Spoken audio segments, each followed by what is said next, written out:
Hello, guys, and welcome to a very special episode of 8mm Syndicate's Hit List. I'm Anubhav. And I am Achyuth. Today, we're going to talk about a film that is very close to our hearts and perhaps one of the greatest films ever made. It's James Cameron's 1991. Terminator 2 Judgment Day. So, a little bit on James Cameron, who is perhaps the most successful filmmaker of all time, if we talk in terms of box office.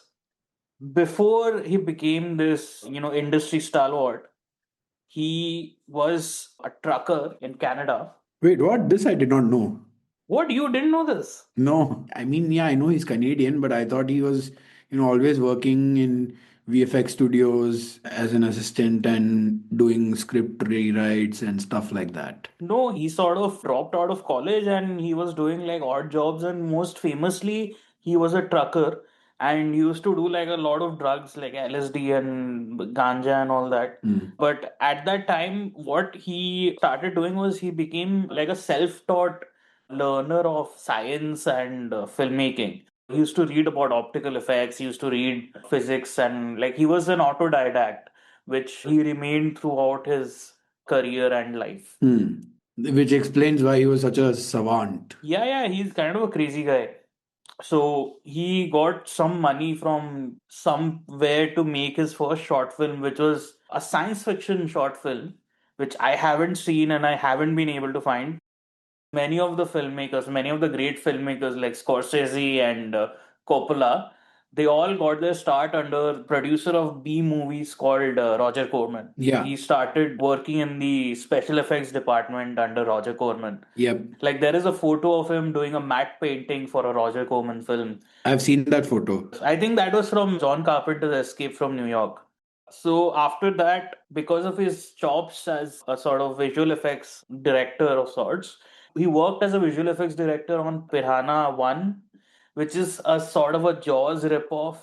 I haven't seen Piranha, I have seen the remake. If the remake is true to its predecessor, then it's like one of those sex and death movies where there's tons of tits and It's like a slasher but with piranhas. pretty much well put. He was the VFX director on Piranha 1 and he was hired as the main director of Piranha 2, and that was basically his kind of trial by fire. He made Piranha 2 and it didn't turn out to be a good movie, but from whatever I've heard of it, it was a salvage job. Without Cameron, that thing would have been unwatchable. After Piranha 2, he wrote the script for the film that would become Terminator, Yeah. inspired by Halloween. He had a nightmare actually. He had a nightmare, a fever dream. Yeah, there was the fever dream where he had the image of a giant, of a skeleton, a metal skeleton emerging from the fire. Let's talk a little bit about the premise of Terminator. So the premise of the Terminator is that in the future, this artificial intelligence named Skynet has become, self-aware, and it has started a war against humanity. It has nuked most of humanity, but humanity continues to survive in small packets and fight back as a resistance, and they're actually winning. So in an attempt to stop this from happening, Skynet decides to use the grandfather paradox and send one of its machines, one of its terminators, back in time to kill the mother of the leader of the resistance long before he was even born. That is the plot of the Terminator. However, the resistance catches wind of this, and while they don't have any big ass robots, they send one of their trusted soldiers back in time to save her, to protect her, to keep her safe. Terminator starred Arnold Schwarzenegger, who was an emigre from Austria, and at that time he was just known for his bodybuilding and winning tons of awards for that. The movies he had done by then were Hercules and Hercules in New York, where he was dubbed over. He had done Conan, I believe. Then he did The Long Goodbye, where he was like a bit part, which is the most bizarre thing you'll see him popping in. And he done Pumping Iron, which is his seminal documentary. But the major thing he'd done, as you were saying, was Conan the Barbarian. But Conan was also kind of a B movie at that time. It was. The Terminator is also kind of a B movie. It is. It was produced by like, B Yeah, movie, it was done by Orion Pictures. Orion Pictures and Carolco. I think Carolco was for two, but I mean it wasn't like a big production. But man, is it a stellar film? You could consider this film like Cameron's true debut because in Piranha 2, he was just subbing in for a director who had just left. I would say this is his true debut film. Yes. I think this is the first film which has the never bet against Jim Cameron mark because it was shot for a really cheap sum of $6 million and it grossed like 78 million, which is crazy for a B grade film. Yeah. It's a terrific film. It's pretty much a slasher film with this sci-fi twist. And during that time, we've seen so many slasher films that the formula just became boring. But here, we actually saw this new kind of non supernatural hunter that has all the properties of this unkillable supernatural hunter. It's not like a bunch of teenage boys and girls, it's one person, innocent person, who's being hunted for something she hasn't even done yet. Yeah. So, the stakes are totally different compared to any other slasher film. And you've got to remember this, for the first time back in the 80s, people are being introduced to the idea of sentient AI that does not feel anything, that is very mechanical and methodological, is just focused on its objectives. So that's what made this thing very scary and new. Yeah, I think this is the first time these particular anxieties were put in a package, like this anxiety over AI, this anxiety over like being pursued by Nuclear annihilation. yeah, nuclear annihilation. I mean, that had been sort of explored earlier in like during the Soviet era, during the 80s.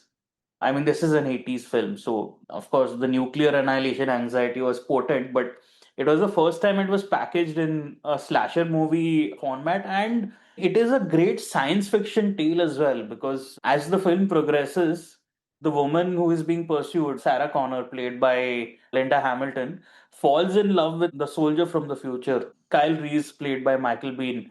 The result of that conjugation is the hero who will sort of save humanity in the future. It has this sort of overwhelming sense of dread. Even the last scene where Sarah Connor has survived, but she's pregnant and she's on the Mexico border, and her entire life has changed. It's about this insane transformation where she goes from someone whose life was set, having a very ordinary working class existence to this radical, militant future is what makes it so poetic. Sort of this event that is drastically changing her life and changing the status quo of her life. And again, that plays into like feminist discourse. She was headed for a certain femininity, and that is taken away from her, and she's bestowed with this new warrior goddess kind of thing. It's all these elements that are playing in Terminator that make it so potent and elevated from the ordinary slasher film. It turns popcorn entertainment into mythic storytelling on a low budget. On a very low budget, and at the same time, I have to also highlight two things. One, Arnold's casting with his Austrian accent, it was so perfect. Yes. Did you know that the Terminator was originally supposed to be someone who is inconspicuous, who can sort of hide and go through? Yes. And then you cast fucking Arnold, who is the most conspicuous bastard if there ever was one. Yeah, because the T-800s were designated as infiltrator units. Yeah, yeah. But it works so well because he is this imposing force. Like visually, he reads as this scary element. So it works well on a visual level. It depends on how people react to him. Other than Sarah Connor, nobody is like really reacting to him until he starts like Shooting. nobody is like reacting to him like he's out of place. Yeah, like even when he comes to the police station where Sarah is and he's talking to the cop at the reception. If I were a cop, I would just like fucking take my gun off my holster and point it at him. I mean, they do it for the most inconspicuous black people. So why not this guy? Maybe him being an infiltrator is him being white. I guess so. OJ Simpson was supposed to be the Terminator. Yes, yes. And another little tiny piece of trivia, since we talked about the police station, Arnie had a bit of a to and fro with Jim Cameron about how Terminator, being a machine, will not say, I'll be back. He will say, I will be back. And Jim Cameron was like, are you the writer or am I the writer? I'll be back sounds better. Just shut up and say it. And now, I'll be back is one of the most iconic lines ever. So, yeah, Cameron knows what he's doing. It's one of the most iconic Arnold signatures. He says it in every film. Yeah, it's almost become a joke of itself now. It's like when Salman opens his shirt. So before Terminator releases, the studios have seen the Terminator and they're impressed by it. It's released in America in 1984. He is given the opportunity to direct the sequel to Alien. And the story behind this is amazing.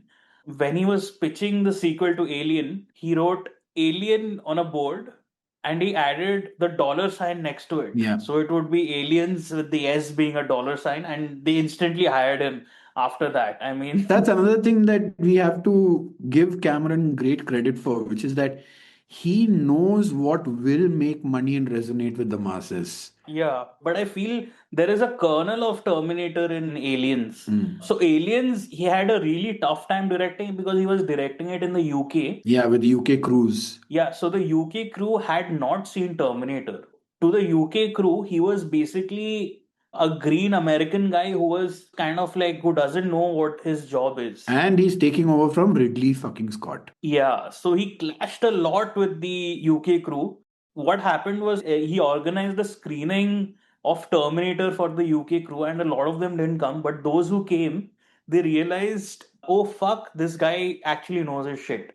Aliens, by all accounts, was a pain to work on. But we got a great movie, and again, he makes like an iconic film that has infiltrated our pop culture in so many ways. I feel like Aliens has some kernel of Terminator 2, yeah. As in the final girl of the prequel becomes the action hero of the sequel, and she is haunted by the traumatic events that happened in the prequel. There is this question of motherhood, and you also see a sort of a found family form between Ripley, Newt, and Hicks. Yeah. And even Bishop at the end. Yeah, and even Bishop. Bishop is like the weird uncle. And Bishop is a cyborg. Yeah. He's also like the Terminator. The robot in Alien Part 1 by Ridley Scott was evil. And the robot in part 2 is good. Yes. Now it makes sense where Terminator 2 is coming from. It's all alien and aliens regurgitated. The villain is like an evolved form of the villain from the first part. Again, Alien was like a slasher film, and Aliens was this action shoot 'em up kind of film. And Aliens went on to inspire basically so much of pop culture, like video games, literature. The concept of colonial marines just became so big. Yeah, like you see it in shit like Gears 5. Like I don't think even Call of Duty really exists without that. The camaraderie between soldiers in film and all that. So it's a very influential film. We are down like two movies, and both of them have been insanely iconic, which is crazy for a director to have. And these are like, if you discount, the fact that he was taking over from someone, technically his debut was Terminator. So his first film is iconic. Now his second film is also iconic and influential. Yeah. After this, he made The Abyss, which I haven't seen yet. But I have. So The Abyss is actually a very drastic departure from anything Cameron has done. It's a bit more on the horror side. The Abyss is about James Cameron's second obsession. First obsession is science fiction, and his second obsession is like deep sea exploration and all that. Yeah. It's like marrying both of those. Yeah. The Abyss is a big departure from whatever we've known James Cameron to be, big bombastic action, big heart, high stakes. Yes, this has big heart, but it goes in a totally different direction. Like if Terminator and Aliens were about the importance of the small microcosm that is the family unit, the people you know immediately and care about, then The Abyss thematically is about the whole world. What the film follows is a nuclear sub interacts with something mysterious very deep down in the ocean and goes offline.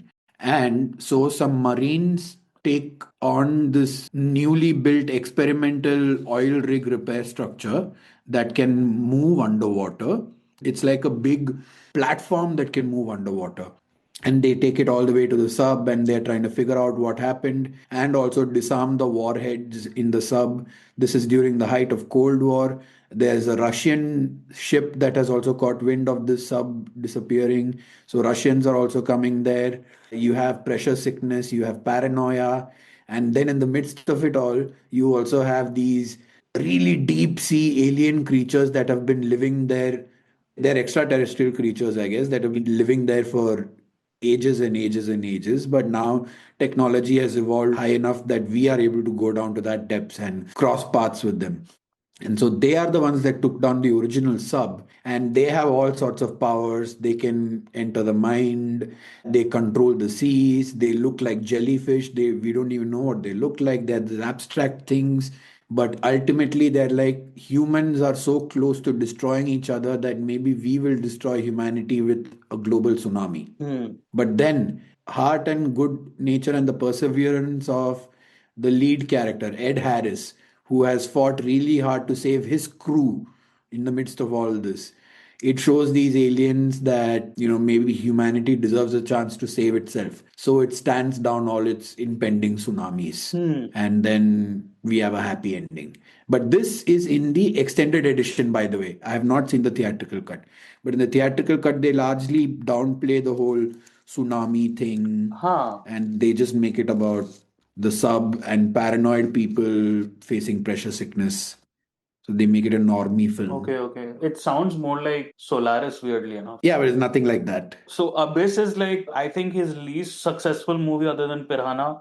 It only makes like 90 mil on a 45 mil budget. Yeah, and let me also tell you another thing, that The Abyss was where Cameron really built a reputation as a hard ass to work with. Yeah, yeah, yeah. Ed Harris has had like nervous breakdowns and in tears during breaks. Cast and crew were forced to be submerged for hours and hours and hours in the cold water. That's crazy, man. He's taking out all the anger he had on aliens, I guess. Yeah, and also there were production issues as well. Like they had to build a huge tank, Yeah. and fill it all with water, and then that leaked, and then they have to spend hours refilling it. But they also use interesting things, like they put a blue net on top of the water so that when they're shooting underwater and light shines from the top, everything looks more blue inside. I was very interested in all these little tricks that he used. But yeah, Cameron really became a hard ass in this film. This film has a bit of animal torture in it, right? Like there is one scene where rats are subjected to liquid oxygen and all that. Yes. I don't know how he shot that, whether he really. The lore is that is like an experimental sort of thing that was already developed for scuba divers. They have tested it on rats. And I think this was one of they did it for real, is what I'm saying. Okay. Yeah. Yeah, that was hard to watch. But Abyss, for me, is a pretty great film. Honestly, this was him swinging very wild and high in terms of themes. Yeah, it didn't land with audiences as much, but it very much landed with me. I love the atmosphere. I love the world that he creates slowly and methodically. The audiences did not watch the cut that you saw. Like the cut that you watched, it came much later when he had grown some clout. They only saw the theatrical cut. True that. Maybe if they had seen this cut, things would have been different because they ran out of money. Huh. That's what happened. They needed a lot more money for the CGI for all the standby tsunamis and stuff, which they did not have. And then by the time Terminator 2 was done, and we'll get to it in a bit, he had also perfected the CGI technology to depict fluidity. Then he got some money and finished the scenes needed for the cut that I saw. Water generation in CG is something that has been recently, I wouldn't say perfected, but done to a sort of satisfying degree. So, him taking on this film in the 80s is an act of madness, which brings us to his next film. And I would say a culmination of everything that he has learned in the last three films that he's done, which is Terminator 2, Judgment Day, which I think is James Cameron's magnum opus. Yeah, it's not only James Cameron's magnum opus. I mean, if you laid out all of James Cameron's films in front of me and asked me to pick only one, This is the one that I would pick today, tomorrow, the day after, any other given day. Even though every film he has made has been spectacular and worth watching and worth loving, this is the one I would pick. This is the one that survives the nuclear apocalypse. Yeah. Yeah, I'm putting it in a lead box and taking it with me into the future. I need a 35 print of this to survive the end times. We have a nice 35 scan of the film. Hello, everyone. This is Omkar from the editing table. Just wanted to drop by and give you a quick reminder that the rest of the episode will contain spoilers from the movie. Now, Terminator 2 is a classic, and we all here recommend that if you haven't watched it, please go watch it. But at the same time, feel free to stick around and hear Achyuth and Anubhav nerd out about one of their favorite movies of all time. This has been your spoiler warning. So basically, Terminator 2 is the sequel to Terminator from 1984. Now, I think Terminator 1 was set in 1984 only, right? Yeah, it was set in present times only. Yeah, so Terminator 2 is actually set in 1995. Yeah, because Judgment Day is just about to happen a few months later. Yeah, and it released in 1991. So not like too much ahead in the future. So if you remember, the first film was Rogue AI, Skynet, sending a robot back to kill the mother of the leader of resistance. They failed. Now they are making one more last ditch attempt. This time, so many years later, the child, the leader of the resistance, has already been born, John Connor. And he's now a what? A 9 year old kid? 7, 8, 9 year old kid, something like that? No, he's like 10 years old. It's 1995, right? But he looks older. He's pretty young, dude. In fact, some of the stuff that he does, I was like, which 9, 10 year old kid can do this? Like hacking and all of that stuff. I'm like, कौन सा बच्चा ये करेगा यार? But he's a special bacha, na? He's a specialist bacha in the universe. Yes, he's the fabled hero and savior of mankind. So, of course, he can hack at a young age. That's how he beats the machines. But anyway, this time, Skynet has sent a machine to kill John Connor himself when he's a child. And this time, they've sent something new, not the same old T-800. This time, they've sent a T-1000, an experimental mimetic liquid metal polyalloy that can basically shapeshift. It can take on anybody's appearance. It can form blades and other tools with its hands and legs. And it can reform itself when you blast it into smithereens. Yeah, but it can't form guns. So that is like a crucial drawback. Or complex moving parts. It can't make itself into an atom bomb and just blow up in the city where John is. It can't do that. And then, same way, the resistance has also sent back someone to protect John. This time it's not a human. This time it's a T-800, a reprogrammed T-800. Arnold, who's playing the Terminator, is actually not the bad guy. He's the good guy. So he and the T-1000 are in a race against time to find John Connor for different reasons. And at the same time, Sarah Connor, John's mom, has been arrested and put in a psychiatric facility because obviously nobody believes her rants and raves about a future nuclear holocaust and AI and all of that. And she's separated from her son, but she knows something is coming. Eventually, they're all united, and the T-800, John Connor, and Sarah Connor become this weird, unwitting family as they're trying to survive this relentlessly pursuing and advanced T-1000 that you have no idea how they're going to kill. Yeah, absolutely. They've made like an impossibly unsurmountable foe, to be honest. Like nothing defeats this guy. I watched this very young and I fell in love with Arnie at that point, and I demanded to watch all Arnie films that were age appropriate at that time, which thanks to my family's lax parental controls and ended up meaning I watched like pretty much everything from Conan to Predator to True Lies and all that shit. Terminator 2 is the first film I ever laid my eyes on. And it's been downhill since then. No, uphill. Uphill. I must have been, I don't know, 3 or 4 years old, and it was premiering on Star Movies, and we had just gotten a color TV and new cable and everything. But as you know, all these big premieres happen at 9 p.m. And me being a 3, 4 year old kid, I wasn't allowed to stay up and watch that shit. Mm. So my parents put me to bed and then went down and watched it.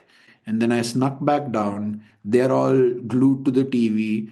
And then I'm on all fours and I crawl under the sofa on which they're sitting.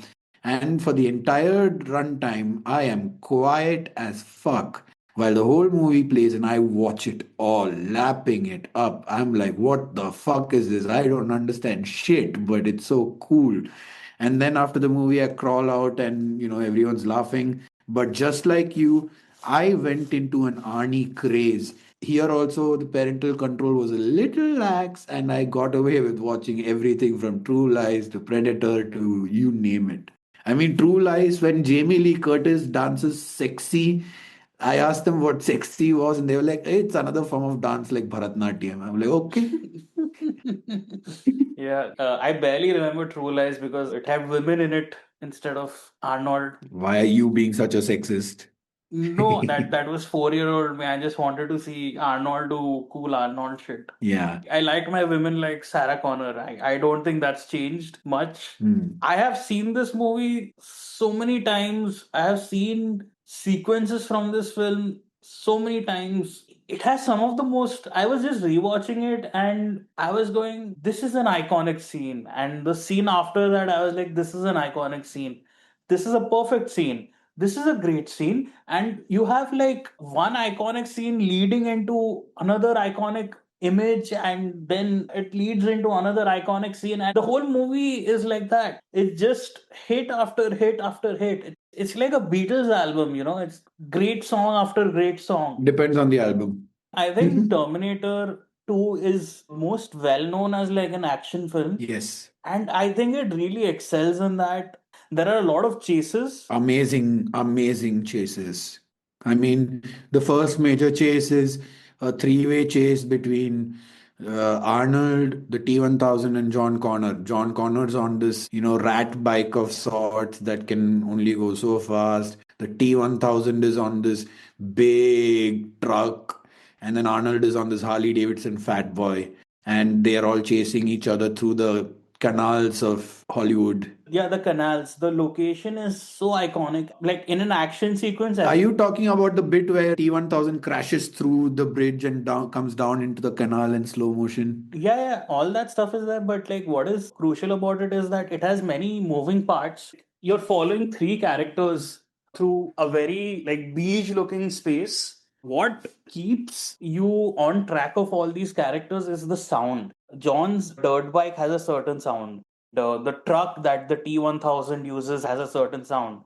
And Arnie's Harley has a fucking Harley sound. Yeah, it has an opposing sound. Like it has a heroic roar. All this is coming into play. It has such a heroic roar that I fell in love with Harley Davidson's unequivocally as a child. But right before this also, like, which we sort of glossed over, it's one of the most iconic scenes play out where the T-1000 and Arnie face off for the first time. In the mall. Yeah, in the mall. You have Arnie who has a shotgun hidden in a bouquet of flowers. Guns and Roses. Yes, he unfurls the box and the flowers fall out and the shotgun comes up.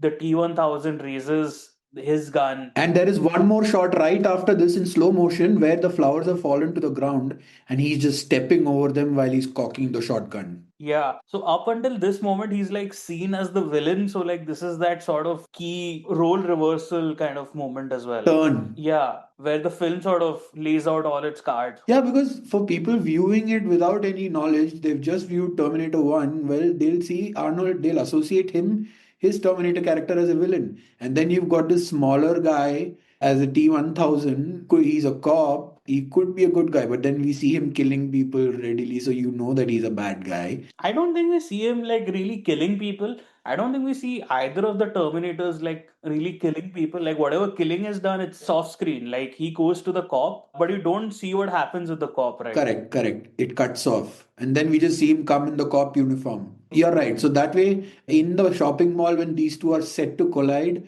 you don't know who's 100% on the good side, who's on the bad side. And then Arnie starts to try and protect John Connor. That's when you know.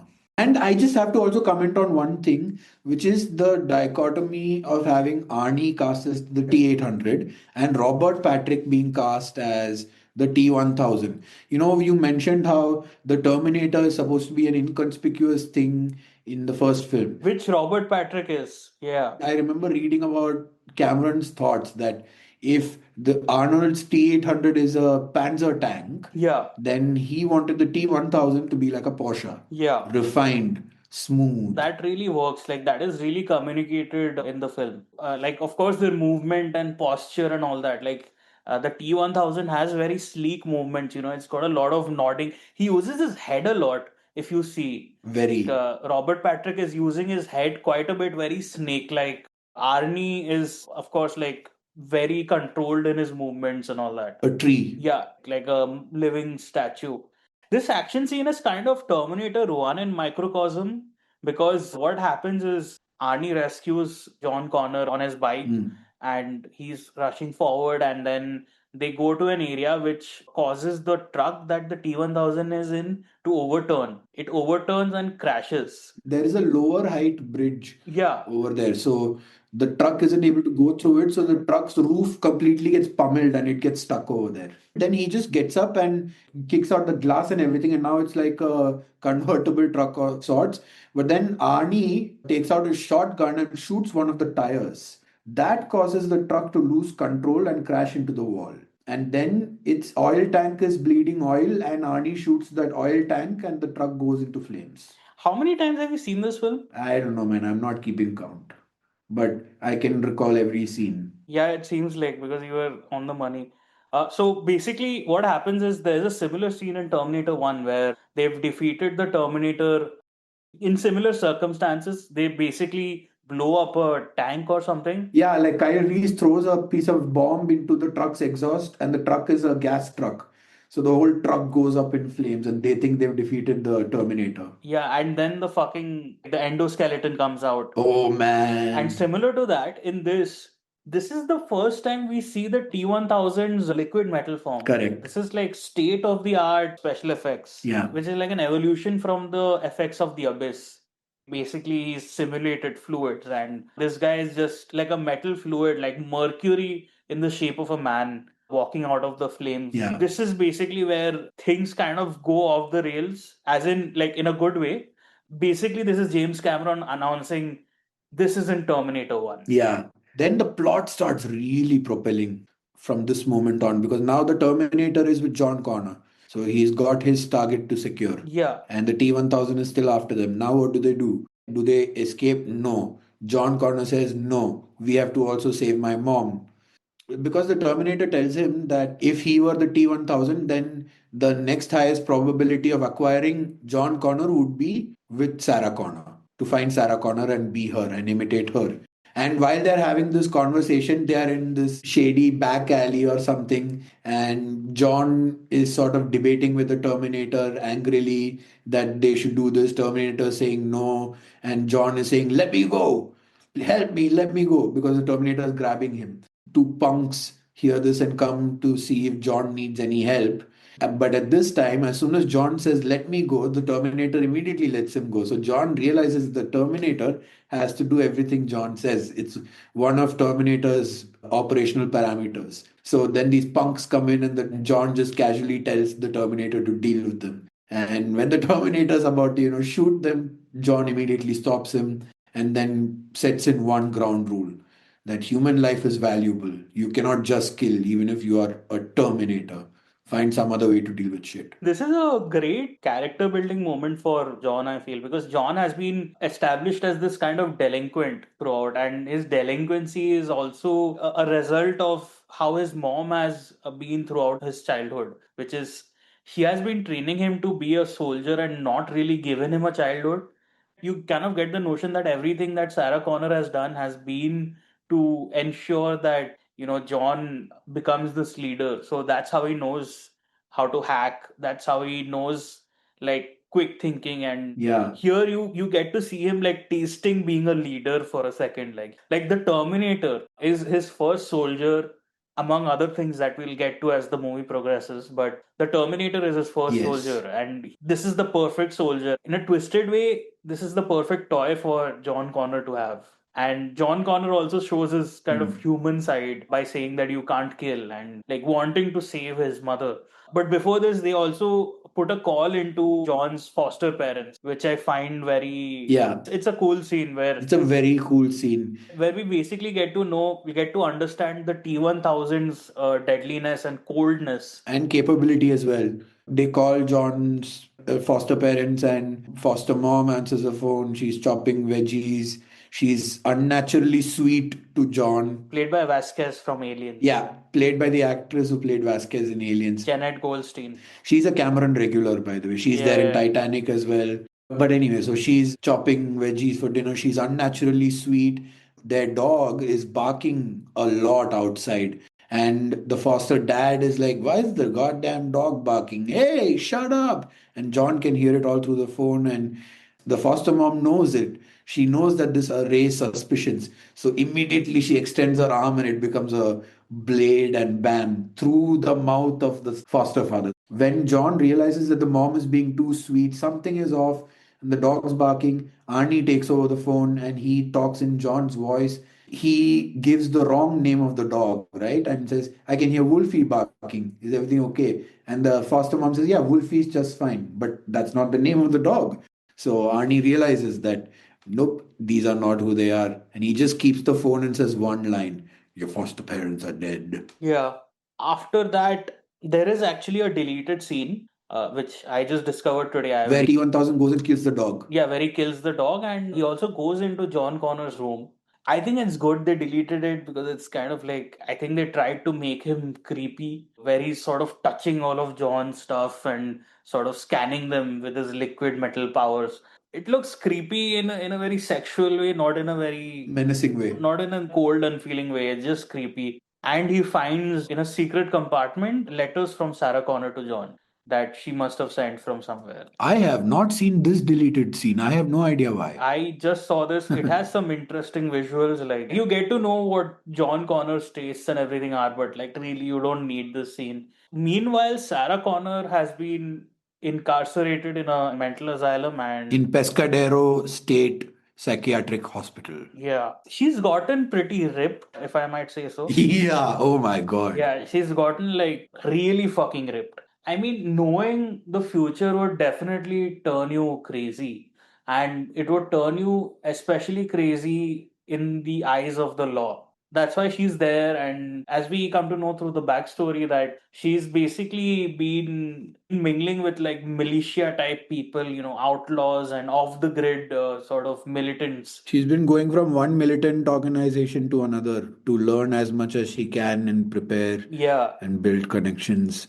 So, in fact, John was also, when he was a child, he was also going from one militant organization to another. That explains his delinquency. Yeah, that explains his anti-authoritarianness also. That's why Sarah Connor is like kind of a violent patient to handle, violent inmate. She's trying to put on like her best foot forward, trying to mask that she's not insane and all that. You know why? Because her psychiatrist, Dr. Silberman, tells her that based on good behavior, maybe they can transfer her to a lower security facility where she can have visitors and she can meet John. Yeah. So she's trying to put on some good behavior. Yeah, but I mean, I wouldn't put Sarah Connor in a low security cell. Yeah, they also know that, which is why they see through all her good behavior things and still say, "No, fuck you, you're staying here." So they give her the bad news and she reacts violently to it. They give her the bad news that in the shopping mall, the same guy from Terminator 1 was spotted. So it seems the killer is back. They think that they are like in cahoots somehow. She sort of has this violent reaction. Yeah, she doesn't have it then. She just starts pleading, "Please, he's there. I need to see my son. My son isn't safe. You promised me that with good behavior I could see him," and all of that. And then Dr. Silverman just says, "I'm sorry, no." That's when she becomes violent. Yeah, then she's sort of incarcerated, and there is this fucked up scene where the attendant sort of licks her face after restraining her. Yeah. In this time, she has taken a paper clip from the file that showed that the Terminator was at the shopping mall. And when the attendant is gone, she takes the paper clip from her mouth where she was hiding it and she uses it to like pick locks. And that's how she gets out of her restraints and she's just waiting in the hallway. This is amazing because Linda Hamilton really sells the physicality of Sarah Connor. The attendant sort of is doing his rounds and he sees that the door to the supply closet is open. He opens that door and he sees that there's a broom that's broken. Then Sarah Connor bursts out and sort of beats him. Gives him the most powerful whack to the face that you can imagine, that you feel the pain. Yeah, apparently it was for real. Like she really whacked him in the face. Fuck. She had told the guy to be violent with her during one of the scenes, and he didn't do it because he's a gentleman. And Linda Hamilton was like, "Fuck that." So he really beats the shit out of him. The beating is okay. The beating is primal and animalistic. What I like is when she takes the baton from the attendant and she grips it like a pro. Yeah, like she sort of just runs and holds it like a nunchuck. Yeah, like she's used it before. She knows how to use these weapons. And then she sort of kind of skips across the hallway. Very silently. It's basically like a prison escape film at this point. And on the hallway, she can see from the windows on the other side, there's somebody else walking, the T-1000. But he's on the opposite wing. He has already entered, he has taken on the. One of the fat guys, yeah. So they used like twins for the scene. For a lot of this film, they actually used twins. So Yeah, even Linda Hamilton's twin sister they used. yeah. She turns up later. But anyways, I kind of want to stick to Sarah Connor because what happens here is she takes the doctor, the main doctor, hostage, and that's how she gets out. She grabs the keys and she's running and she's closing the doors behind her. One cool bit is where she realizes her pursuers have keys, so she breaks the key in a lock and she keeps running and then she gets to the elevator and she presses on the elevator, then the elevator door opens, and who is it but her nightmares personified, Arnold Schwarzenegger. which is the T-800. I love how this scene is treated. Like the Terminator is shot from a low angle, and she is on her back, crawling across the floor. It's in slow motion and she's just screaming, no, no. And then from behind, slowly John Connor appears and he runs to her and grabs her. And I think this is where T-1000 also comes in, right? Yeah, I think this is where the T-1000 comes in. He's on the other side of one barricade, like a prison bar door, and he just goes through the fucking thing. Everyone realizes what they're up against, and Arnie extends his hand and tells her, come with me if you want to live. Yes, the iconic line because it's like a complete reversal of Terminator 1. Yeah. And with John also imploring her, and she sees that the T-800 is firing at the T-1000. She sees that, okay, for now, this is a safe path. So they get together and they make an escape.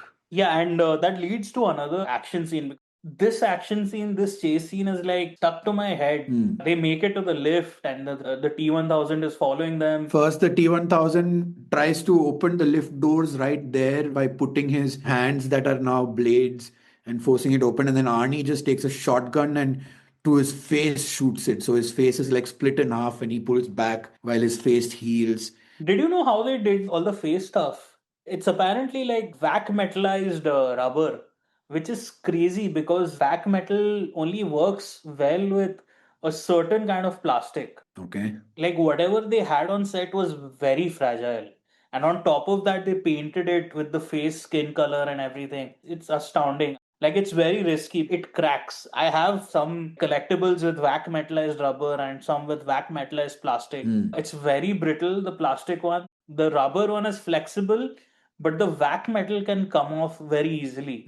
So they really had to be precise with shooting all this stuff. Yeah, and then after that, now these guys are in the lift, they're going down, they think they've got the T-1000 off their backs temporarily, but no. T-1000 has again opened the lift doors and jumped on top of their lift, and he's now thrusting his hand blade, cuts Sarah Connor a bit. The T-800 and Sarah are shooting up, and the lift reaches down. They get out, they get into a police car.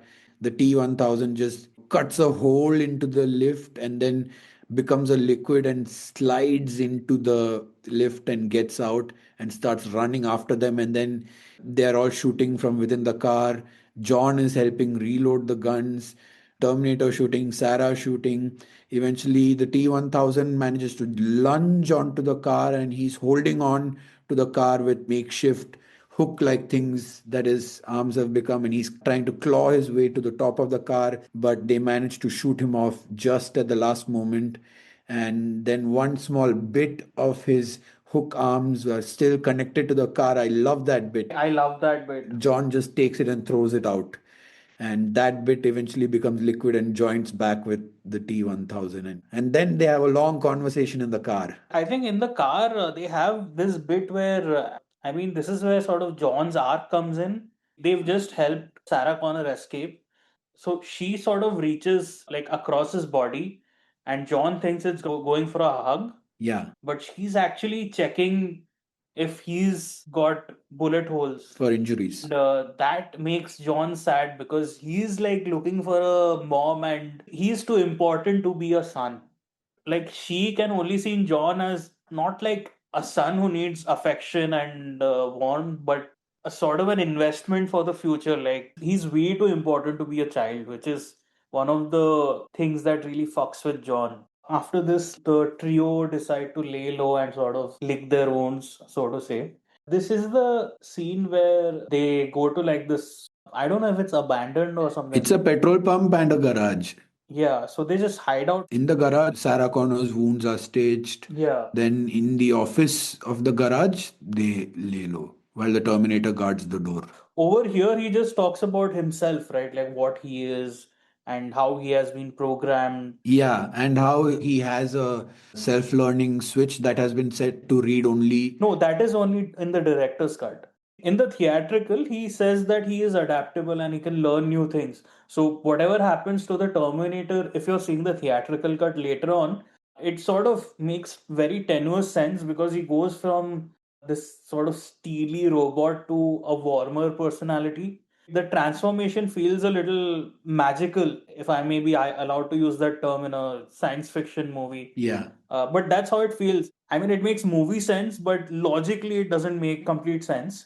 The director's cut has this bit where they sort of open up the Terminator's scalp and sort of reset its CPU. The Terminator tells them that when they're sent on missions, their learning capabilities are set to read only. Yeah. So his CPU has to be removed and switch has to be flipped so that they can continue to learn. They agree to do it, and the Terminator is now shut down. His scalp is sort of opened, and John and Sarah have taken out his chip. Now, Sarah immediately takes a sledgehammer and she's about to smash the chip. John stops her, and John tells her that his mission is here to protect us, to listen to him. So John convinces her to stand down, and then they reset the CPU and put it back in. So now the Terminator can learn all the things that he does learn. Yeah. Like the Terminator basically starts becoming more human under John's tutelage. Of course, this is the scene where Linda Hamilton's twin was used because they did a fake mirror. The way they did this shot was they're digging through the T-800's head. So in the foreground, it was just a head with like artificial interiors, like props were built into the head so that they can go through it and pluck it out and all that. And on the other side of the mirror, there wasn't a mirror, there was just glass, but and another identical set. And you had Linda Hamilton's sister copying the same movements on the other side on real Arnie. So that's how they sold the illusion, and it's very effective, if I might say so. Yeah. James Cameron, in his commentary for the special edition, said that this is like the only scene from the director's cut that he wished he had kept in the theatrical. But he had to cut like around 20 minutes of scenes. So this one took the snip. I do wish that this scene had survived. It fucks the pace a little bit because the film is such a lean, mean machine. It doesn't, because that whole moment is a resting moment. No, it is a resting moment, but then the moment where John Connor stops her from smashing the chip, right? It's a very tense moment because then again it becomes philosophical. Like she says he's an eight, and John Connor is like, no, he can help us, and like we can change him and all that shit. But I think it works without the scene as well, because the very next scene, there's two shots which I feel are informed by the film and also informed by this scene. So Sarah Connor has this sort of uneasy feeling about the T800, and the T800 is just keeping watch, and she's looking at it, and you can tell that the gears in her head are moving, and she knows that the T800 can be a useful tool. The T800 can be the protector for John that she was always looking for. Yeah, I'm glad you mentioned that. You really can see her thinking these Yeah. things when she's looking at the T800 just unmovingly, quietly standing guard by the door with a shotgun. Yeah, she's like basically in a very fucked up way. The T800 is the parent for John that she has been looking for, is the guardian for John that she has been looking for. Like her trauma is facing the T800 in the first part, right? Hmm. So the only thing that can defeat her trauma is that traumatic element itself, which is a very interesting angle for a film to take psychologically. Hmm. I really love this. I mean, it's a rest moment, yes, but it's a great scene in and of itself. It speaks to how the sci-fi elements and the human elements sort of intermingle.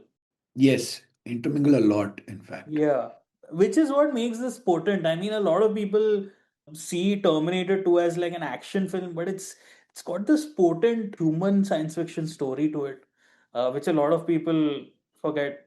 So after this, they set off to like lay low, They are and heading further south. They want to go as far south as possible yeah, to evade the T-1000. And while they're driving south, Sarah Connor asks the Terminator to share all the details he has about Judgment Day and Cyberdyne systems.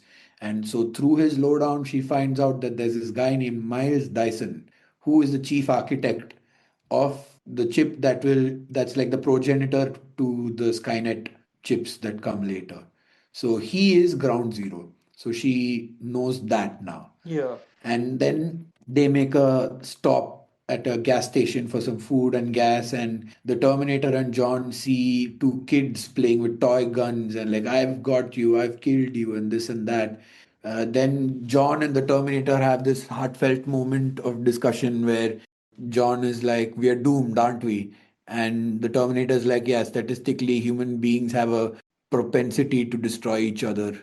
It's in your natures. yeah. This bit, I don't know. This feels a little ludicrous to me because just two kids playing. Okay, in the commentary, right?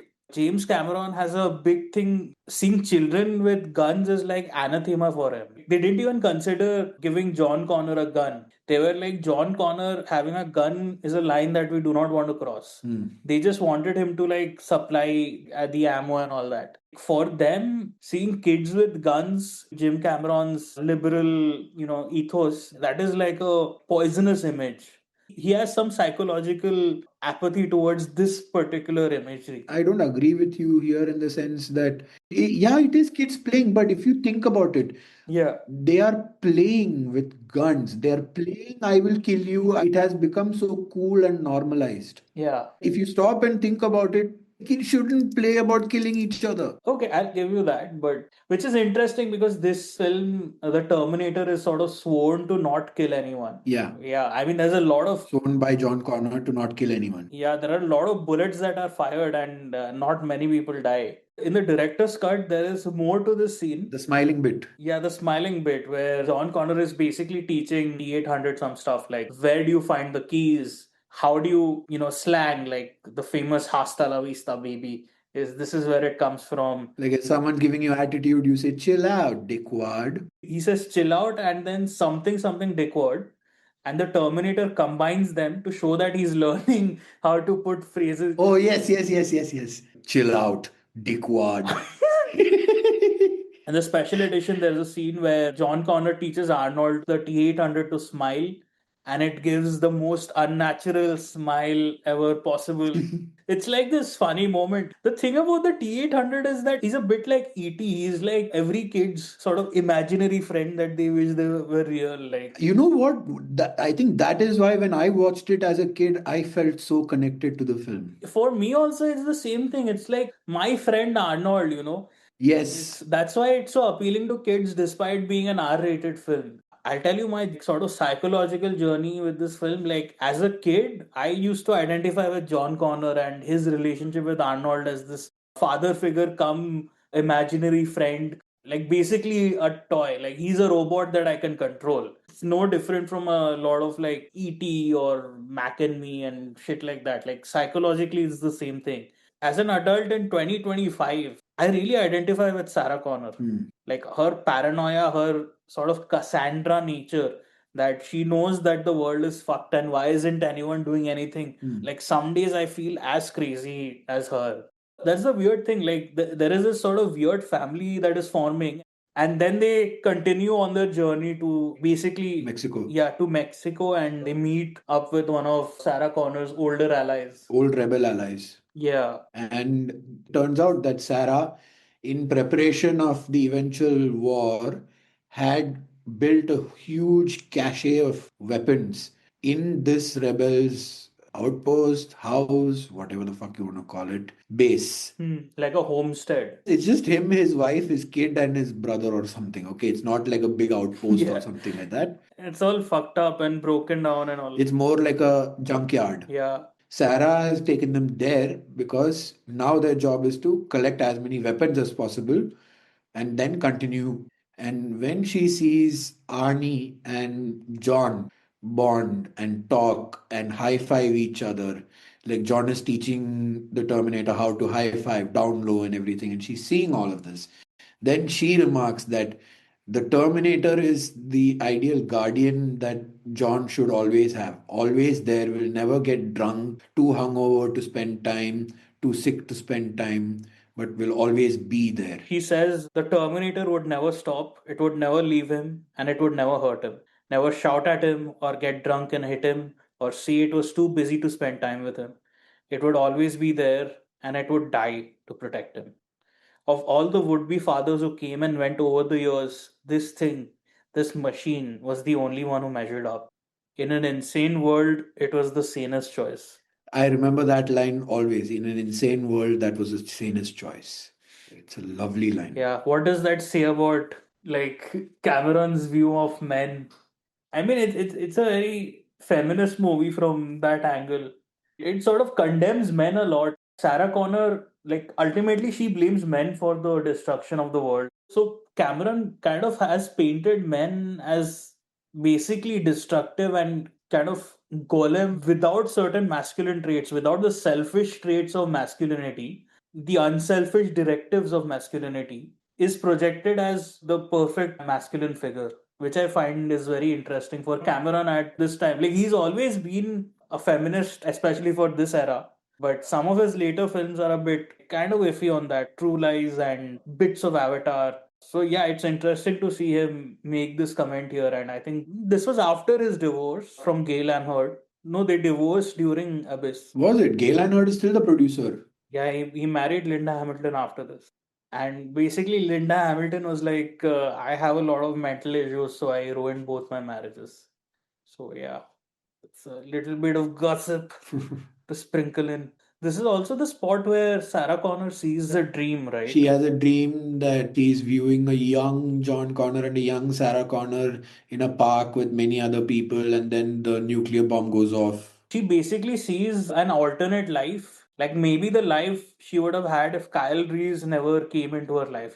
It's sort of like that, like a carefree Sarah Connor with a young baby John Connor. She's sort of yelling at her that you all are gonna die. There's basically like a net, a metal net that sort of separates her from this playground. She's grabbing it and shaking it violently, and then the bomb goes off, and everyone, including this Sarah Connor, is just bones and ash. Yeah. Then she wakes up, and then suddenly, from the grips of this nightmare, she's like, no, I have to prevent Judgment Day. Yeah. And so, from all the info she got earlier about, this guy named Miles Dyson, who is patient zero in a way, she decides to go after Miles Dyson.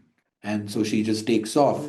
And then when John and the T-800 see her take off, they try to figure out where she's going. And the T-800 says that Miles Dyson would be her next target if she wants to stop Judgment Day. But he tells her that the T-1000 will also have the same data and will also likely go there to intercept. So it's a bad idea to go there. But John just says, "Fuck you, we're going." I just wanted to mention that the park where they shot Hmm. the happy scenes and all that, the park is called Elysian Park. Hmm. Elysium is like this sort of paradise place. So I found it neat. There is this whole wide angle sequence of nuclear bomb basically decimating cities. Yes, buses and trees and all.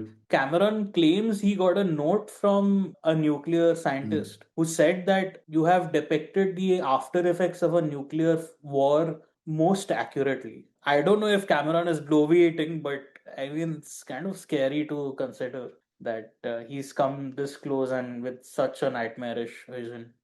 So another thing from the Cameron commentary is that he says that at this point, Sarah Connor becomes the Terminator, who has a single-minded vision and mission to eliminate a human being. Basically, Sarah Connor takes a car and goes to Miles Dyson's house. He has a family. He lives with his kid and with a son and a wife. The scene introduces the son driving an RC car through the house, and Miles Dyson is working on something on his computer. Then Sarah Connor is shown with the gun and she's ready to shoot, and she aims a laser sight on his back. Just as she's about to shoot, the RC car hits Dyson's leg. He sort of bends down, and the gun shoots his computer screen instead. And Dyson ducks and she keeps on shooting and she goes towards the house, just completely, like, I would say in a crazed frenzy, just blindly shooting, trying to kill Dyson because she's trying to avoid this fate that humanity is condemned to. And then when she enters his house and faces him and sees her son basically putting himself in between them. His son. Yeah, his son. And that's where she realizes, she sort of snaps out of it. She's like, "What the fuck am I doing?" Yeah, she goes from being a Terminator back to a human being. Yeah. Then, of course, like John Connor and the Terminator walk in. It leads to the scene I probably watched the most. It's my favorite. With the hand. Yeah, dude. Yeah. I Yeah. I love the hand. I used to pretend to have a robot Yeah, hand yeah, and me too, shit me too, me too. with like ketchup. Yeah, shit. This is why we are pals. We are robot Oh hand man, I buddies. did that so many times when I was a kid. Like I even used a sketch pen to draw those cut lines and I'd pretend that I'm just gonna boom, Hmm. rip out the skin and do all of that shit. It was crazy that bit. But yeah, go on, please. Hmm. They want Dyson to like be on the same page as them. So to kind of shock him into believing them, John asks the Terminator to show off its robot hand. So you get that iconic scene of Arnold cutting through his forearm and peeling it back to reveal The endoskeleton arm. this amazing robot hand. Again, we haven't mentioned Stan Winston Studios, but they're the geniuses behind this.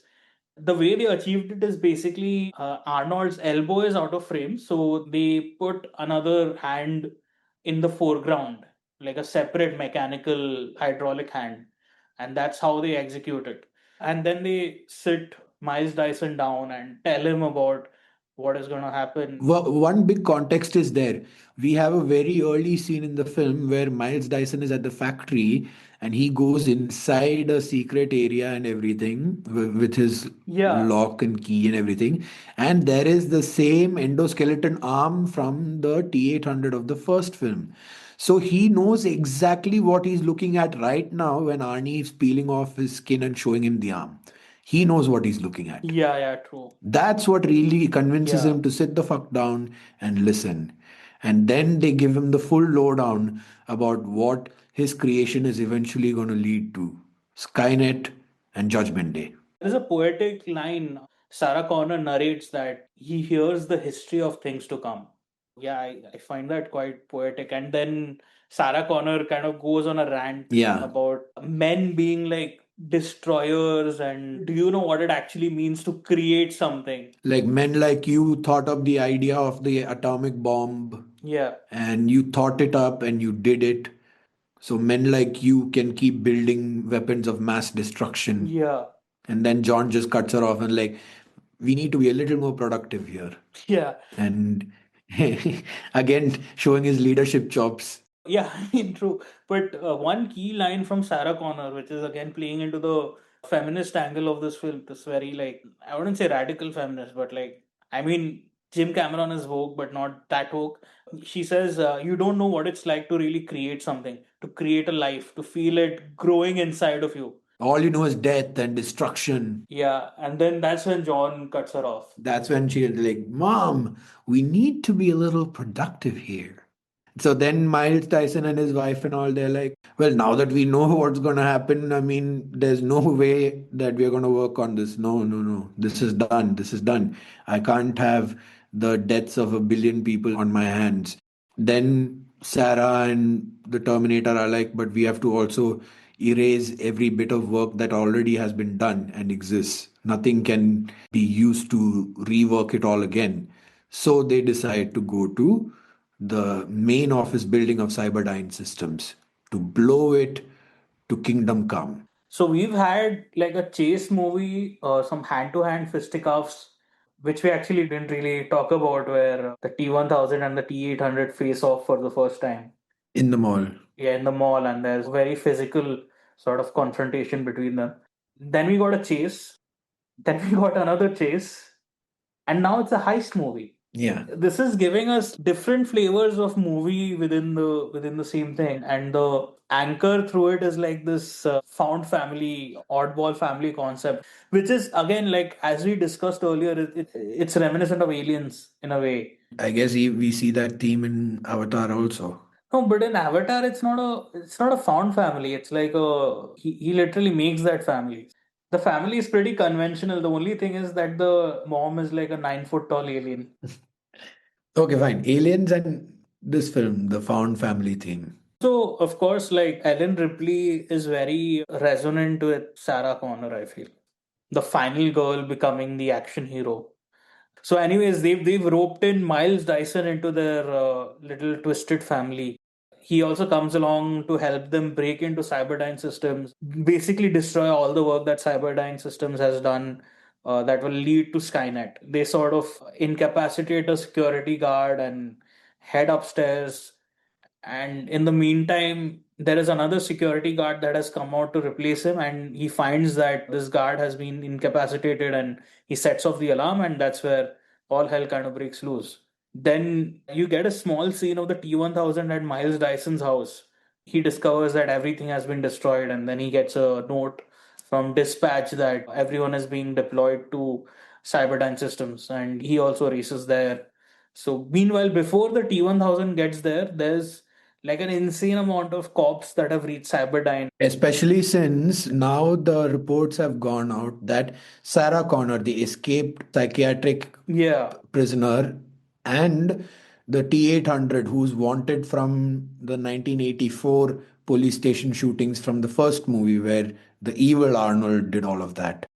So they find out that these two people are also there in this break-in. So it's like a very high security, all hands on deck situation. One is a mental patient, other is a cop killer. yeah. And they're all heavily armed. So Arnie has like a giant minigun with him. So now the whole building is surrounded by cops. They break into the first door and then the emergency button is pressed. So now they can't break in anywhere with the passcodes and all of that. And they realize that the building has been surrounded by cops. So they need more time to get things done. So Arnie says, I'm going to buy you some time. But John says, hey, you swore. So Arnold turns around and gives a small smile because he's now learned to smile. He gives a natural smile, like a very human smile he gives. Yeah, a sly, reassuring smile.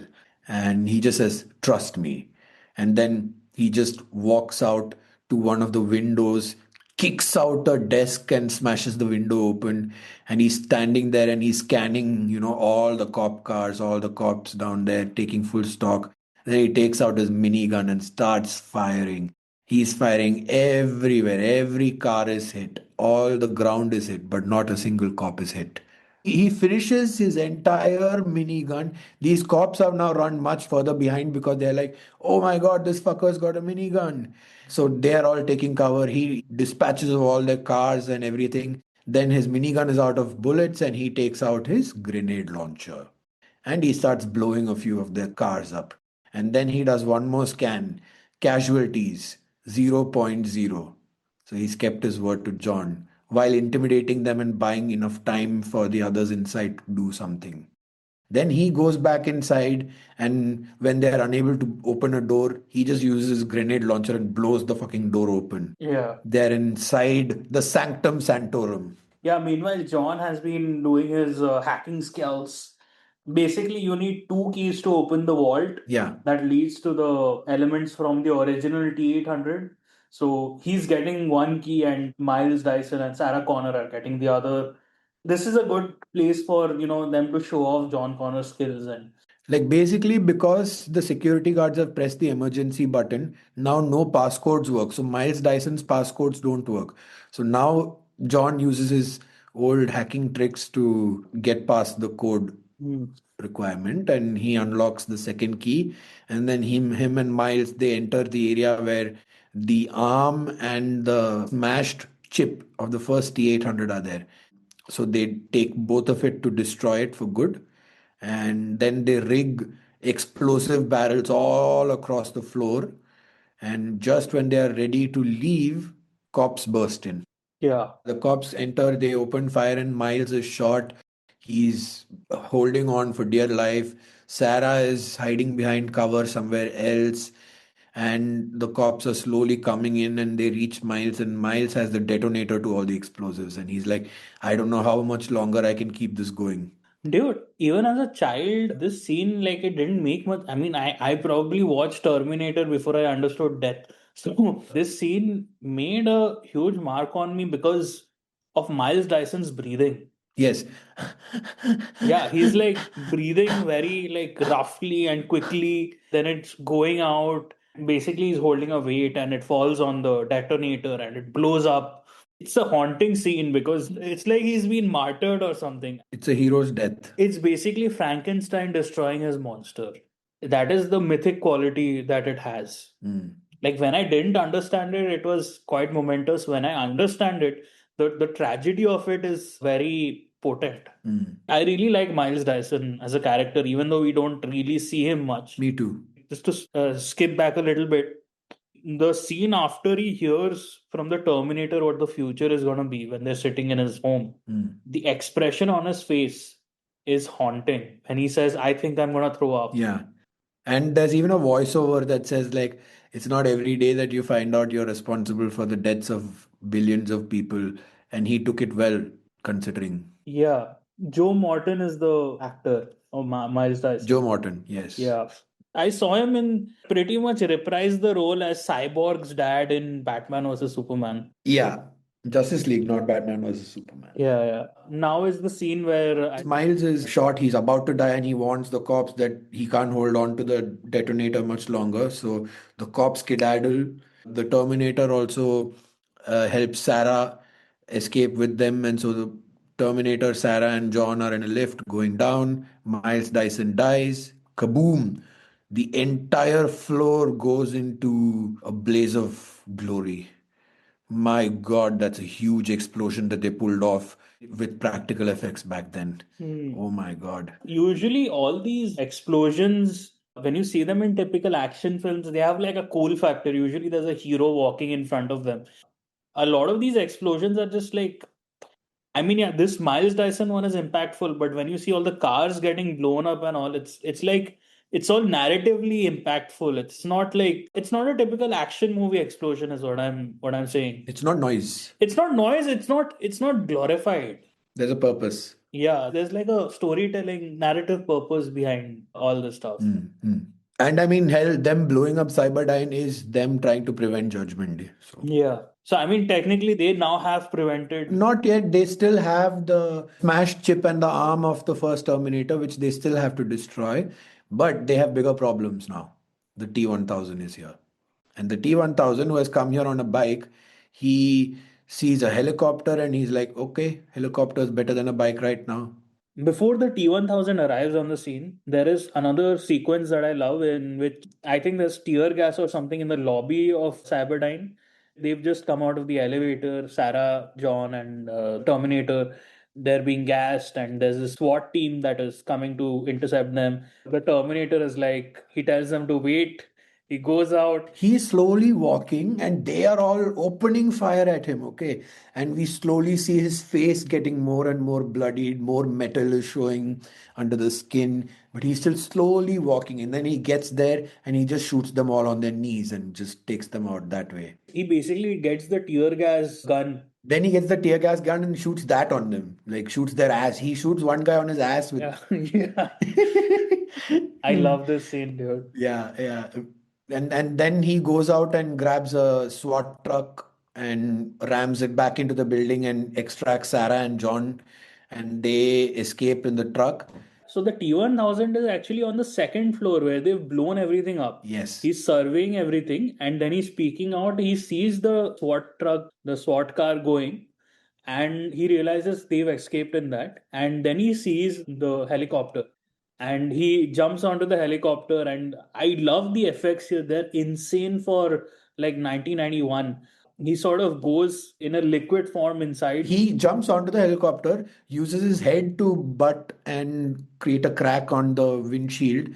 Then he just becomes a liquid and flows through the crack into the seat of the helicopter.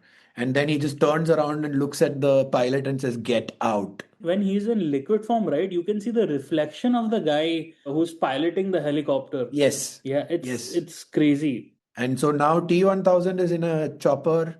Our guys are in a SWAT truck, and we have, I think, the best chase in the film. I mean, the first chase is still like close to my heart, but it's exhilarating. Did you know this chase had until then the most dangerous stunt done in The helicopter flying under the bridge, right? No, the under the bridge was safe. The under the bridge was safe compared to that. There is one shot. The helicopter decides at the last moment to go over the bridge. Ah, There's like a road that goes, and then there is another road that is on top of it, right? Another highway that is on top of it. So instead of going underneath, the helicopter at the last moment goes above it just boom. vertically tilts. If you see it, they literally do it at the last fucking moment. There was some controversy behind this stunt. Like, basically, they weren't signing off on that stunt, and James Cameron, in his blustery way, just believed that it could be done. Much to the chagrin of the safety guys, he got it done. And did you know this movie uses a lot of rear projection? While the credits were rolling, I saw that VistaVision was named.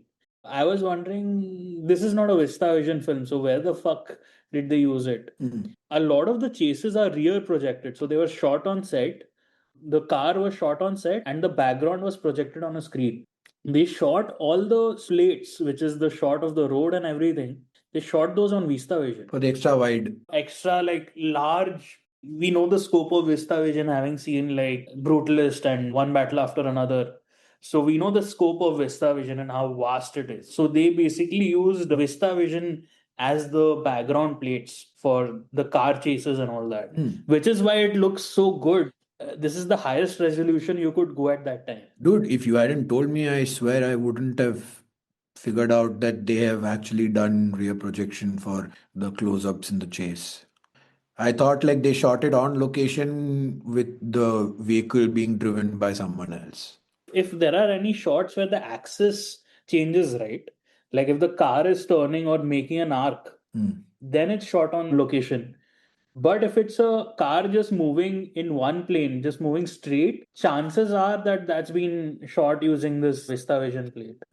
So there is a distinction, and on the copy that I have, the 35 that I have, you can tell the difference a little bit. Again, this is like top-notch filmmaking because it really doesn't look like rear projection at all. Because it's so frenetic during the action scenes, and a lot of the handheld was actually operated by James Cameron himself. This chase scene is fucking iconic because it's a helicopter versus a SWAT car. They're both firing on each other. And there is a neat piece of thing that I noticed after multiple viewings, which is that in the helicopter, The T-1000 has a third arm sprout out controlling the helicopter stick, while his other two arms are doing the shooting. That's a great use of the T-1000's powers, but I like how they don't underscore it. It's like just something you notice later. Yeah. That's crazy. It's really tough to talk about this scene. It really depends on the sound and the visuals. And the score also, especially at this point, Brad Friedel's score is just almost like a pulsing percussion. It's not a very showy score, and it's only got a few elements, spare instruments, a lot of like thrumming and A lot of metallic beats, percussion, that sort of stuff. Yeah. but it's quite thrilling actually. Yeah. The score does a lot of heavy lifting, especially in this chase. I think even without the score, this would be like a potent, very powerful film to watch. Yeah, I mean, let's just talk about the chase itself. Like, what makes it so great?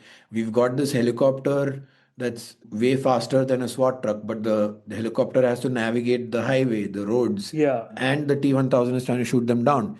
Now, these guys, they want to keep themselves safe while trying to outrun a fucking helicopter on a wide open highway. How do you do that? After trading a lot of shots and Sarah getting shot in the leg and everything, the T-800 does the very smart thing, which I've always thought whenever I'm watching movie chases, why don't you just hit the brakes? The other guy is going to go ahead of you, you turn around and fuck off. The T-800 just hits the brakes and the helicopter crashes into the back of the truck and the helicopter is pieces. So obviously that's not a real helicopter because a truck can't Yeah. disintegrate a helicopter like that. But it's a SWAT truck. It just decimated a whole helicopter. But then their tires are now flat, so their truck also overturned. So now the helicopter's out of action, their truck is out of action. The T-1000 just comes out of it. Now we are entering the final chase of the film where there's this big truck carrying liquid nitrogen, a cryo truck. How convenient. Very convenient.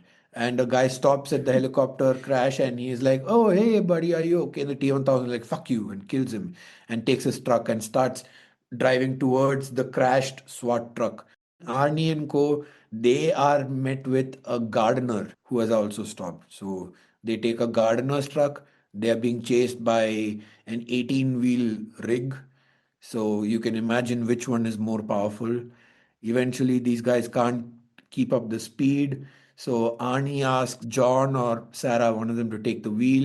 And then he takes his guns and gets out of the car, shoots the T-1000 as much as he can, and then shoots the grenade launcher at the truck engine to see if that'll disable it. No, nothing doing.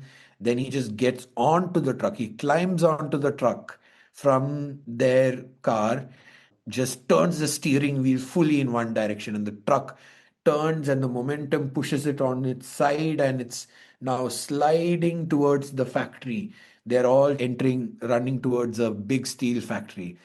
And Terminator's standing on top of the truck that's sliding, and then he just does a barrel roll and gets away from it. The truck crashes, liquid nitrogen is pouring everywhere. The factory sirens are screaming and blaring, and all the workers are exiting. This is like the first instance of, how in like modern superhero movies and like kaiju films, they have to be like, we are evacuating the city, and everyone, we see like a few shots of everyone running out. So, the post Man of Steel effect, where everyone has to have an empty city to fight in. Yes, so that civilians aren't hurt. This is the first iteration, first appearance of that. Everybody get out of here! Something like that, Yeah. guy screams. So now it's just a big steel factory, the T-800, Sarah, John, and the T-1000. There's a lot to like talk about here because it's basically like they're trying to hide. First, what happens is the T-1000 comes out, and since the liquid nitrogen has spilled out, it freezes the T-1000. Arnie shoots it, and it smashes into like 1,000 pieces. What does he say after shooting it? Hasta la vista, baby. So the T-1000 is in a bunch of pieces, but because of the heat from the molten steel that's everywhere in the factory, the metal starts heating up and liquefying again, and he's reforming. So they decide to hightail the fuck out of there and sort of hide from the T-1000. as a kid when I first saw the T1000's pieces becoming molten, and then they look almost red, okay, in that scene. It looked like blood coalescing together to form a man. It was horrifying for me as a kid. Let me tell you that. Like, my God. No, because even I remember this scene quite well. I just remember being like, fuck yeah, this is so cool. It's cool, but it's also like, oh my God. I mean, have we really talked about the special effects of this film? Again, it's like all an evolution of the effects that he developed during the Abyss. It's also a mixture of practical because I think this is sort of semi-practical the way all the liquid metal sort of start coalescing together. That was, I think, it was done practically, just just moving certain plates like in a certain way so that the liquid globules mingle again and all that shit. Yeah, this scene also has some of my favorite effects. Now they see the T1000 reforming. So they're like, we've got to get out of here now. There is something in the special edition that they cut from the theatrical is that After he reforms, after the T1000 reforms, he notices that his leg is a bit glitchy. yeah, he's not in his full powers here. Like his hand is sticking to a railing and copying the color of the railing, and basically he's glitching. That is there in the special edition. It's not there in the theatrical. I think this is another one of those things that should have been there in the theatrical. Just this Yes. and the CPU reset scene. Like I think they really make the film. Maybe he can do another cut which cuts like some stupid scenes out and keeps these in. So now the T1000 has been fully reformed and he's a bit glitchy. T800, Sarah and John, they're already a bit ahead because they saw him reforming. They start trying to find their way across the factory, but it's, many places are just hot molten steel, dead ends. So they keep trying to retrace their steps and find another way. And then eventually the T800 is like, you guys go. The T1000 won't be far behind. I'm going to see if I can take him on and buy you some time. I mean, he doesn't say that in so many words, but that's what essentially happens. So now Sarah and John are gone, and the T800 is with his pistol and grenade launcher armed and ready, and the T1000 attacks him. They have major battle, and this time the T1000 manages to get the T800's right arm, stuck in this big metal wheel or a cog or something like that. So now the T800 is stuck and can't move, and the T1000 is like, okay, I don't need to do anything here. You're no longer a problem for me. Bye. And he goes off in search for Sarah and or John. Meanwhile, the T800 finds a big rod and decides, okay, I'm just going to cut off my arm here. And he does. And he frees himself. He's one arm now, but he's on his way back to rejoin the heroes that he's trying to protect. Meanwhile, Sarah and John reach a stage where Sarah's like, okay, John, we have to split up if we are to be safe. So she forces John to go down an elevator and everything, and he's now split up from her, and she's going somewhere else, and the T1000 reaches her. She keeps shooting at him, but then she runs out of bullets on her shotgun, and he injures her and sticks a big ass knife needle into her shoulder, and she's in a lot of pain. And he's like, call to John right now. I really love Robert Patrick's performance here, and like Oh, yes. this is the moment where it sort of really pays off because this is like basically his final leverage against John. James Cameron had certain things to say about cops. He had said something like cops think of all non cops as less than they are, stupid, weak, and evil. They dehumanize the people they are sworn to protect and desensitize themselves in order to do that job, which is why he made that guy a cop. Yeah, the T1000. Yeah, the T1000 a cop. And here he has the authority that a cop has, this sort of slimy, very assured authority and sadistic glee in that power. Like this T1000 is a very reptilian creature. So, yeah, the T1000 is, he's got Sarah in his grip and he's like, call to John, because he knows that John will come and she calls out in help. Hmm. And she refuses. Oh, she's in pain and she refuses. And he's got his other arm with his index finger. It's now another knife, a needle, and he's slowly extending it towards her forehead.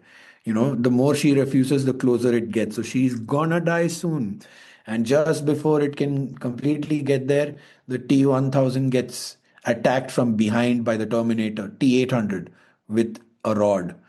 I mean, he's a one-handed T-800 against fully functional T-1000. There's not much he can do, but he bought Sarah time. It's a crippled tank versus a fully functioning Porsche. Slightly glitching Porsche. Yes, yes. This gives Sarah enough time to get away, and the T-1000, the T-800 are now like in a crazy brawl. Again, of course, there's no doubt who's going to win. It's the T-1000. This time, he doesn't make the mistake of leaving the T-800, functional.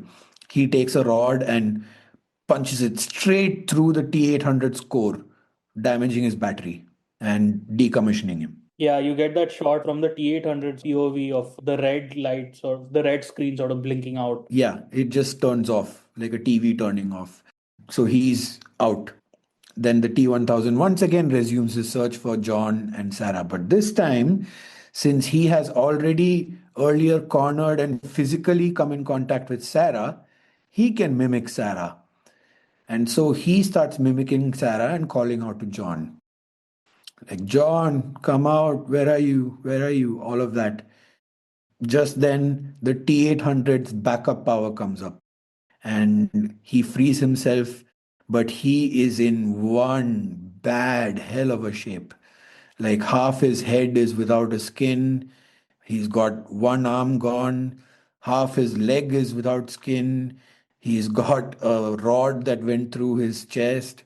He's barely hanging in there. He's just a husk at this moment, but he's awake now, crucially. Yeah, so this is another scene where they make use of Linda Hamilton's twin. Yeah. So John Connor goes to T-1000 as Sarah Connor, and before he can get too close, the real Sarah Connor comes out and starts shooting at it. But also, if you talk about the special edition, Okay. before she starts shooting at him, when the real Sarah Connor comes and says, John, don't trust this one, that's not me.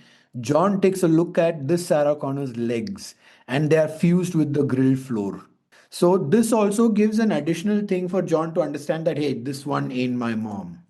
I like the theatrical one actually because it's like, it's again in that mystical way he understands who his mom is. Yeah, because I mean, that's all that's needed. The real mom would be like, only the real mom would be like, John, get out of the way. Yeah. And then fire.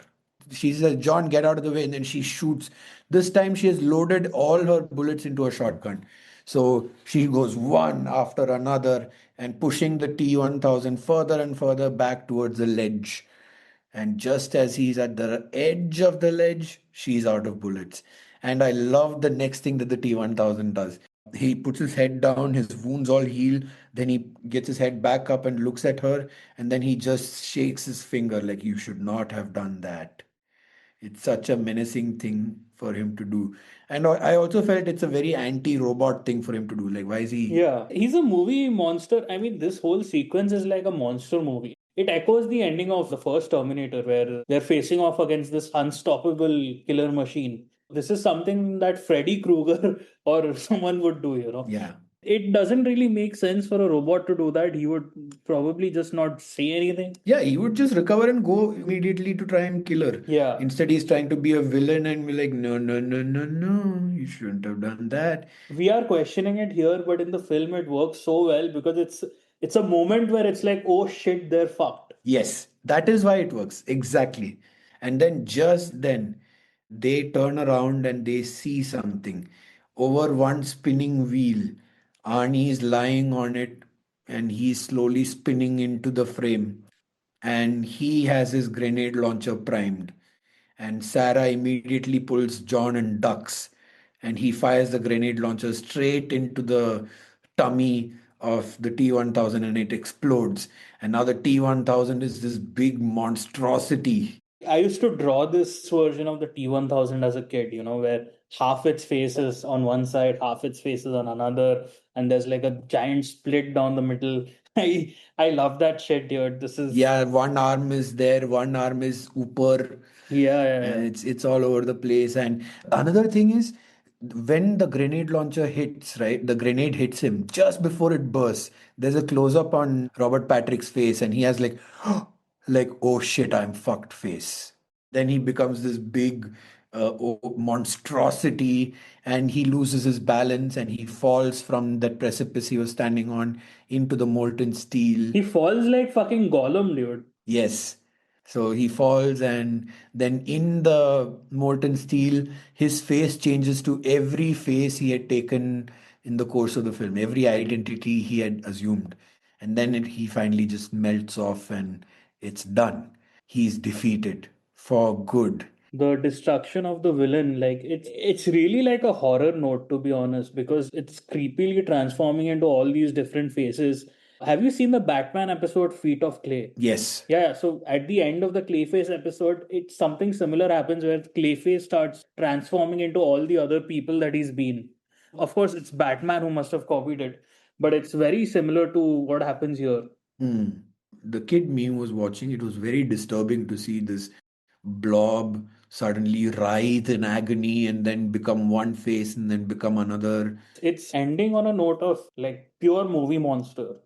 Yeah. I used to love this ending. This is one more of those scenes that I kept rewinding and watching on the VHS. Now then Arnie can barely stand, but they help him up and they're there. Then they throw away the chip, the flattened chip and the arm of the first Terminator from the first film. And then they think, okay, finally they're done. They've prevented Judgment Day. But Arnie says no. There is still one more thing that if it gets into the wrong hands, they can build Skynet. And that's me. That's my chip. That's my arm. As long as I'm still alive, I can still help cause Judgment Day. So I also need to go. And John is crying, and I felt it. I felt it, man. Yeah, because he's losing ET, right? It's just, it's that. He's not just losing E.T., he's losing like a father figure. Yeah, but I don't know how much is it a father figure for him, because he was teaching this Tin Man what to do and what to believe and how to behave. But ultimately, the Tin Man protected. Yeah, yeah, okay. It's sort of like other movies where kids have slightly mentally disabled fathers, like I Am Sam or Forrest Gump. Because the Terminator, if you kind of dive down into the mentality of it, it's sort of like a person with Asperger's, who doesn't know human social mores and has this directness to him, believes in a few functions and all that, not to generalize people with Asperger's, but it is sort of coded in that way. He's the dad who is sort of mentally disabled a little bit. That's the thing that he's playing with. So this is like his tearful goodbye, and John keeps saying, I order you not to go, I order you not to go. But now that they've enabled the self learning in his CPU, he can actually override those orders, those directives. yeah, if you're seeing the theatrical version, this again doesn't make logical sense. Yeah, But I love this scene because John is crying and the Terminator is like, I know now why you cry. It's just something I can never do. exactly. It's the last part that really drives home the tragedy of this situation of this found family. He can't be John's father because he is not human. I feel like every film needs like a tragic element to make it feel real.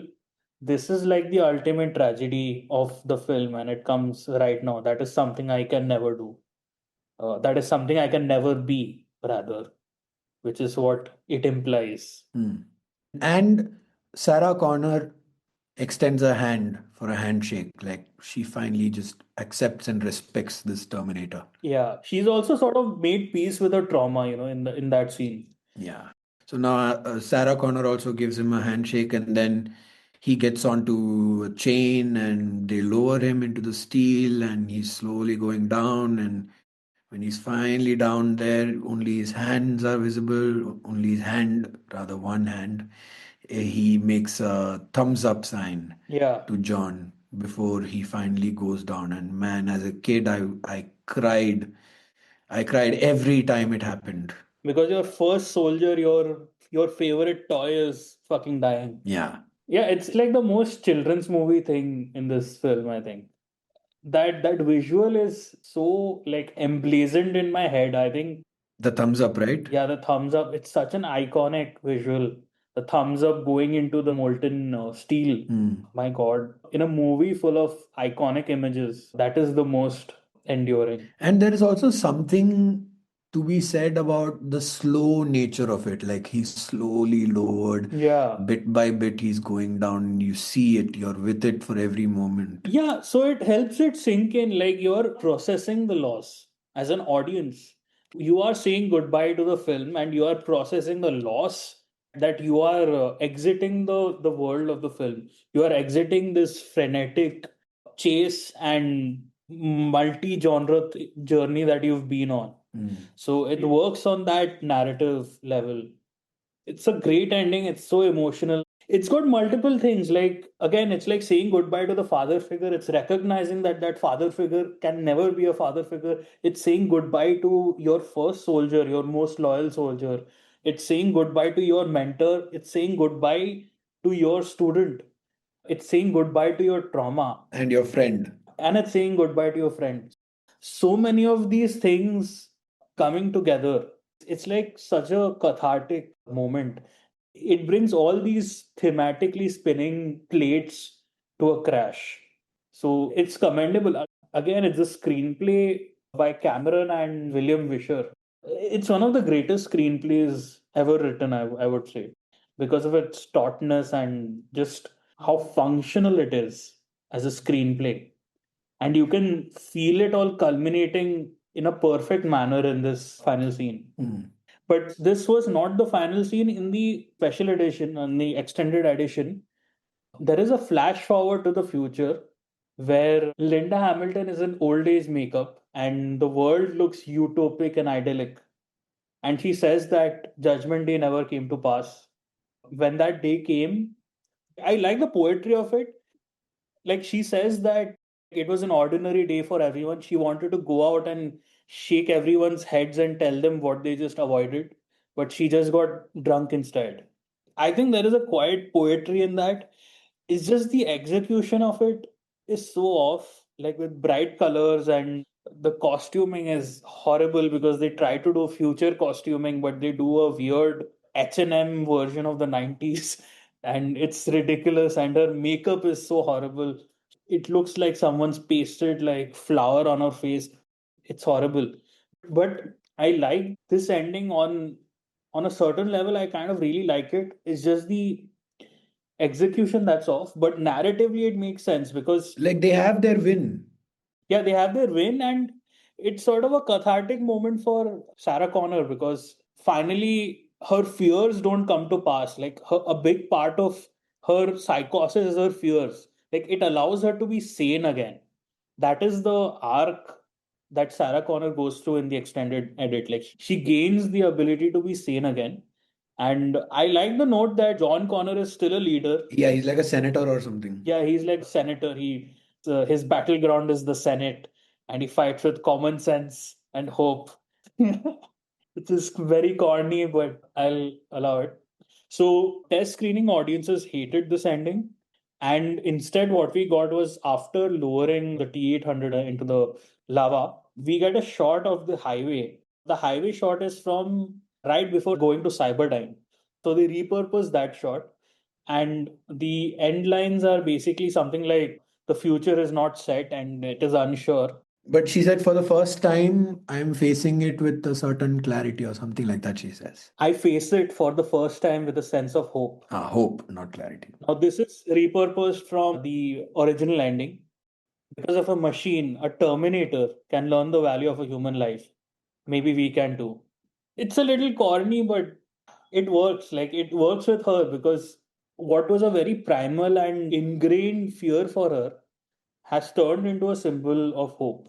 Yeah, but also this is the ending that allows the studio to make more sequels because the other ending means no sequels. My God, that is why I wish they stuck with the other ending because the sequels are a bouquet of diminishing returns. So that was Terminator 2. Dude, I like Rise of the Machines, okay? I like Rise of the Machines as well, but like it's nowhere near. Of course, it's nowhere near Judgment Day. I mean, nobody's saying it can be. I also do not hate Salvation, to be honest. I also like Salvation. Yes. I just wish that the trailers didn't like really spoil the twist. Yeah, I haven't seen much of the Sarah Connor Chronicles. Dude, that is something you have to see. My God. That show is a sequel right after Terminator 2, where there's a young John Connor, there's a Sarah Connor, and then, well, there are many Terminators and Skynet and all these shenanigans. But it gets very, very, very, very interesting because eventually, later down the line, they even meet another T-1000, which has been sent from the past, but is actually rogue against Skynet and is also not exactly pro humanity. It just wants to be independent and live on its own. It's gone like sentient. So it's playing both sides of the game and all. It's a very interesting show, and it ends with two main characters. I think John Connor and someone else. They time travel to the future where Skynet and the war is happening. So young John Connor has time traveled now to the future where the future John Connor is leading the resistance. And that's when they fucking cancel the show. Damn. After that, we get Terminator Genesis, in which John Connor turns evil. He's evil now. And then we get Terminator Dark Fate, which brings back Sarah Connor. A decent film, but nothing that I. No, it's not even a decent film. I haven't seen it. You have you seen it? I have. Oh shit! Why? I have seen all of them, dude. Unfortunately. Okay. Okay. Dark Fate is just regurgitating the beats of Terminator 2 in new skin. That's it. Which is horrible. I feel like it's one of those franchises like Indiana Jones, which just gets like diminishing returns after a point. Yeah, because how much do you stretch the core point? How many times will they keep trying to run away from or destroy Skynet's formation? Yeah, you have to think of something like radically new to have a proper sequel. But the thing is, Terminator 2, it has the perfect villain. You can't top that. Yeah, and they really tried to with Rise of the Machines with Christina Loken's TX. They're like, okay, this is T-1000, but it can also now form, complex machinery, moving parts, weapons, and all of that. Yeah, but that doesn't make a difference, right? Like narratively, it doesn't make a difference. Yeah, it doesn't. Yeah, because T-1000 has guns. It can just retrieve a gun from somewhere. You can, like, narratively, you can give it a gun. Yeah. I mean, it's dumb. And then they just decided to go the most basic sci-fi route, like, okay, what's next? If not liquid metal, nanobots. After a while, I've given up on the franchise, man. You can't follow a perfect song. You can't follow like yesterday. You just got to make another song. Yeah. That's the thing with Terminator 2. I think it's one of those movies I call like near perfect, maybe perfect. There is not an ounce of fat on it. There is nothing you can cut. Every piece is essential, and every essential piece adds to the characters. Yeah. I think it's a very special film, and definitely a special film for the both of us. Nostalgia, because since this is the film we've been watching since we were kids. One of my favorite films as a kid was Small Soldiers. Mm. I downloaded it with great gusto. I put it on, I tried watching it, didn't hold up. It kind of sucked. Then the same thing, we both watched our childhood favorite Commando, right? Yeah. We downloaded it, put it on, and before Commando, we put on Predator, and boy, did it hold up so well. It even improved actually. Predator pretty much improved since we watched it for like last time. It felt like a much better film. And then of course like Yes. Commando just felt like a damp cardboard. And we couldn't believe that we loved it when we were kids. Yeah, so but I think the point you're trying to make, I see, is that we are not so blinded by nostalgia. Yeah. Like some things which were nostalgic and great back then, we are able to recognize now as not being so great. And so we are not really looking at Terminator 2 with any rose tinted glasses. Yeah. Like we love it so fucking much each and every time because it has the goods. It doesn't give us a reason to stop loving it. That's the thing. Like, Yeah. that's our deal with Terminator 2, which is a great film. Then James Cameron, of course, went on to make fucking Titanic, True Lies, Avatar, great films one after another. Avatar maybe less so, but it's still a fine film. He's been the king of the box office. Like it took Marvel like 15 movies to take him down. ultimately. And now they have reached a point where they will never touch him again. Yes, never bet against Jim Cameron. The new Avatar looks amazing. The trailers are so badly cut, but they just promise an exhilarating picture. Yeah, if the trailers are anything to go by, this movie is going to be a banger. Yeah, Cameron has this innate ability to understand and communicate to the audience what it needs. The trick of filmmaking is to give an audience not what they want, but what they need. And James Cameron has delivered time and time again. Who wanted Aliens? Who wanted Terminator or Terminator 2 or Titanic or Avatar? He's giving us worlds that capture our imagination, and I will never bet against JC. Never, never, never.